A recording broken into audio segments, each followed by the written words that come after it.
Assalamualaikum warahmatullahi wabarakatuh. Halo anak-anak semua. Hari ini kita akan belajar tema 4, subtema 1, pembelajaran keempat dengan muatan PPKN, IPS, dan Bahasa Indonesia. Sudah siap untuk belajar hari ini? Kalau sudah siap, mari kita mulai belajarnya. Perhatikan gambar yang ada di hadapan kalian. Ya, gambar tersebut adalah gambar orang-orang yang sedang bekerja sama. Nah, sebagai warga masyarakat, kita tidak dapat hidup sendiri. Oleh karena itu, kita harus bekerja sama dalam melaksanakan kewajiban dan tanggung jawab kita sebagai warga masyarakat. Dalam kehidupan sehari-hari, setiap orang memiliki hak, kewajiban, dan juga tanggung jawab. Untuk memperoleh hak kita, maka kita harus mengerjakan kewajiban dengan penuh tanggung jawab.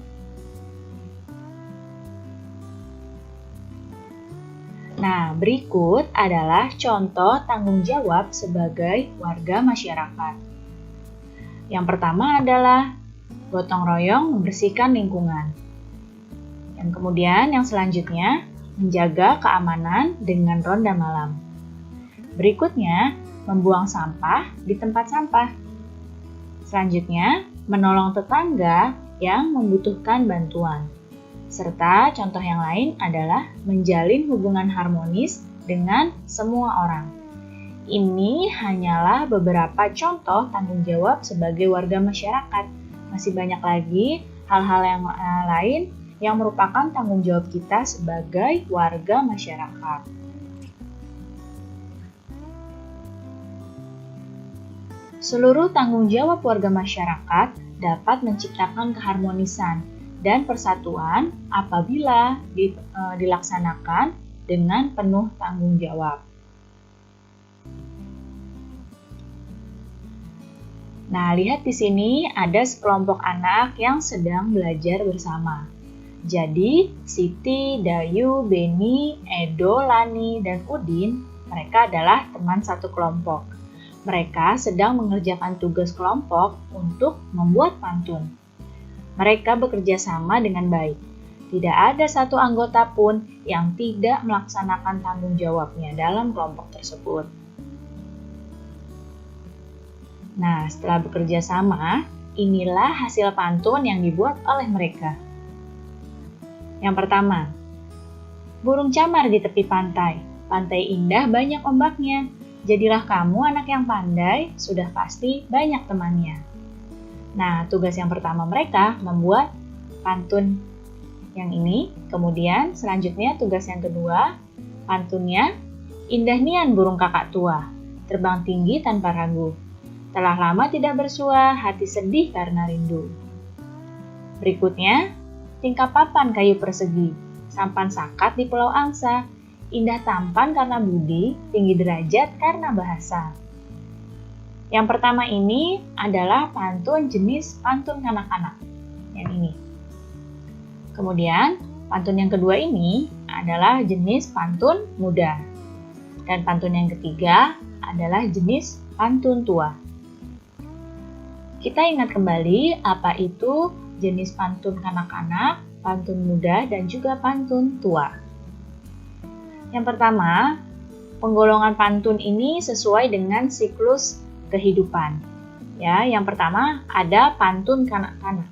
Ini adalah pantun yang berisi tentang kehidupan masa anak-anak. Biasanya pantun ini berisi nasihat agar seorang anak menjadi manusia yang berbudi pekerti luhur. Biasanya juga berisi pengalaman tentang kehidupan masa anak-anak. Pantun selanjutnya adalah pantun muda. Pantun ini berisi kehidupan masa muda. Biasanya berkaitan tentang perjuangan meraih cita-cita atau perasaan kasih sayang.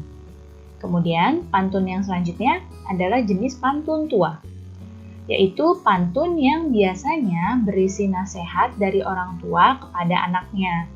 Nasihat ini mengenai kehidupan, budaya, pendidikan, atau agama. Nah, kita lihat lagi pantun yang tadi dibuat oleh teman-teman kalian. Ya, yang pertama ini adalah pantun kanak-kanak.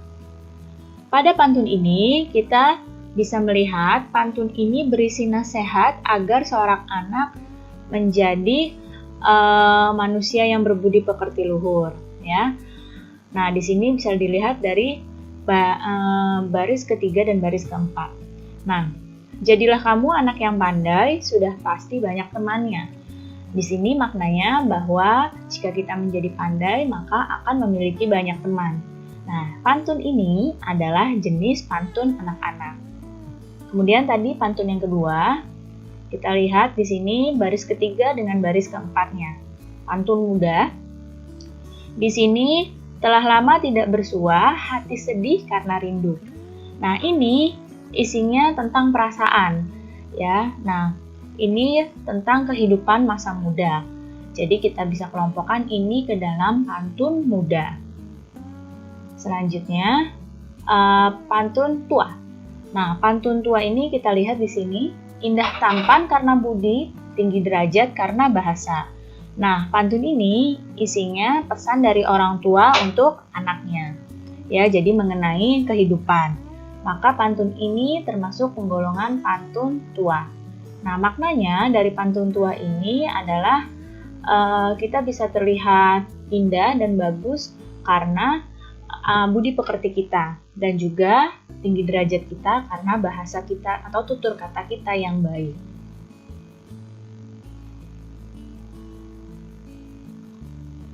Nah, ada seorang anak yang membaca pantun.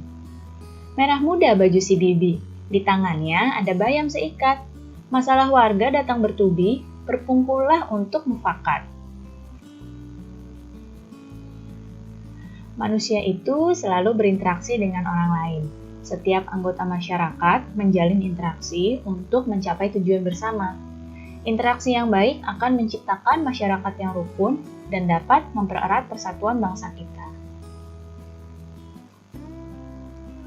Berikut adalah contoh-contoh interaksi yang dapat mempererat persatuan bangsa.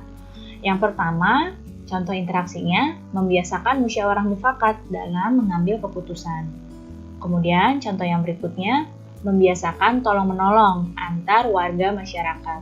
Jadi jika ada warga yang kesusahan, maka warga di sekitarnya harus saling tolong-menolong untuk yang sedang kesusahan tersebut. Kemudian ikut serta dalam kegiatan kerja bakti atau gotong royong dalam masyarakat. Keikutsertaan kerja bakti ini dapat mempererat persatuan. Kemudian yang selanjutnya, menjaga interaksi yang baik antar warga masyarakat. Ya, jadi bersosialisasi dengan baik antar warga agar hubungan antar warga juga baik. Selanjutnya, membiasakan interaksi yang mengarah pada persatuan. Jadi kegiatan-kegiatan yang mengarah pada persatuan itu harus kita lakukan. Dan yang terakhir, kita harus menghindari interaksi yang mengarah ke perpecahan. Jika ada orang-orang yang mengajak pada interaksi yang mengarah ke perpecahan, harus segera kita hindari dan tidak boleh ikut-ikutan. Baik anak-anak, cukup sekian ya penjelasan Ibu kali ini. Mudah-mudahan kalian paham dan mengerti. Terima kasih anak-anak semua. Sampai jumpa lagi. Wassalamualaikum warahmatullahi wabarakatuh.